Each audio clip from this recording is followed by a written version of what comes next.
ఈ పాడ్కాస్ట్ నచ్చితే లైక్ చేయండి, షేర్ చేయండి, సబ్స్క్రైబ్ చేయండి, ఫాలో అవ్వండి. హలో పిల్లలు, ఈరోజు నేను చెప్పబోయే కథ పేరు ఇద్దరు మోసగాళ్ళు. మోసగాళ్ళు అంటే ఎవరైతే మోసం చేస్తారో వాళ్ళు చీటర్స్.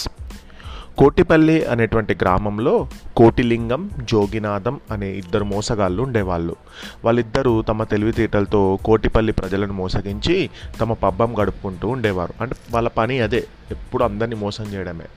ఒకరోజు కోటిలింగం, ఈవేళ కొబ్బరికాయల కామయ్యను ఒక చూపు చూద్దాం పదా అన్నాడు. అంటే ఇప్పుడు వాళ్ళు కొబ్బరికాయలు అమ్మేటువంటి కామయ్య అనే అతన్ని మోసం చేయడానికి వెళ్తున్నారు. కొబ్బరికాయల కామయ్యను ఏ విధంగా మోసగించాలో వాళ్ళిద్దరు అప్పుడే ఒక పథకం వేసుకున్నారు, ఒక ఐడియా. కోటిలింగం ముందుగా కామయ్య ఇంటికి వెళ్ళాడు. ఏమండి కామయ్య గారు, మీ వద్ద కొబ్బరికాయలు నేను అమ్మడానికి, అంటే మీ దగ్గర కొనుక్కొని నేను అమ్మడానికి వచ్చాను. మీ దగ్గర ఎన్ని కొబ్బరికాయలు ఉన్నాయి మొత్తం, వాటి ధర ఏంటో చెప్పండి అన్నాడు.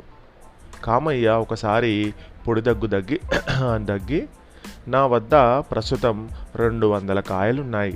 100 కాయల ఖరీదు 100 రూపాయలు.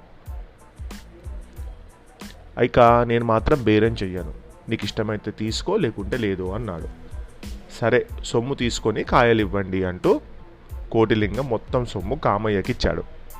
కామయ్య సొమ్ము లెక్క పెట్టుకొని తన జేబులో వేసుకున్నాడు. ఇటురా అబ్బి అంటూ కొట్టుగది తలుపు తెరిచి కొబ్బరికాయల మూట కోటిలింగం నెత్తిన పెట్టాడు. ఇకనే పథకం ప్రకారం బ్రహ్మాండంగా విజయవంతమవుతుంది అనుకుంటూ కోటిలింగం కొబ్బరికాయల మూట తీసుకొని సందు తిరిగి వెళ్ళిపోయాడు.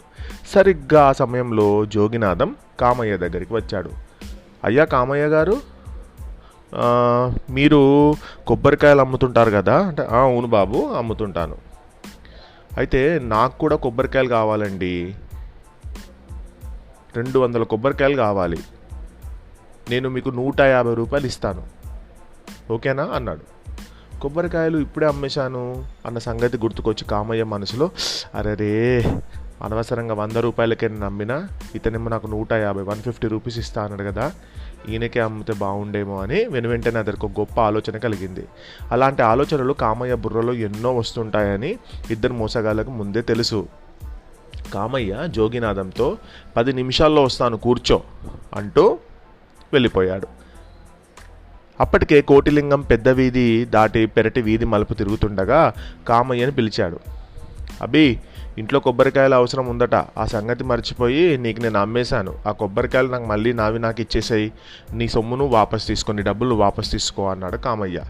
ఏముండో కామయ్య గారు, నేను కొబ్బరికాయల వ్యాపారనే, బేరం ఇచ్చిన తర్వాత తిరిగి కాయలు ఇవ్వడం జరగదు.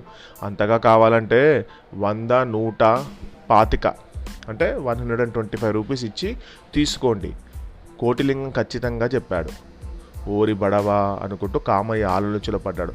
సరేలే, ఒక 50 పోను మరో 50 వస్తాయి అనుకుంటే, సరేలే కాయలు ఇవ్వు అంటూ కామయ్య 250 తెచ్చి కోటిలింగానికి ఇచ్చాడు. కోటిలింగం సొమ్ము తీసుకొని సంతోషంతో వెళ్ళిపోయాడు.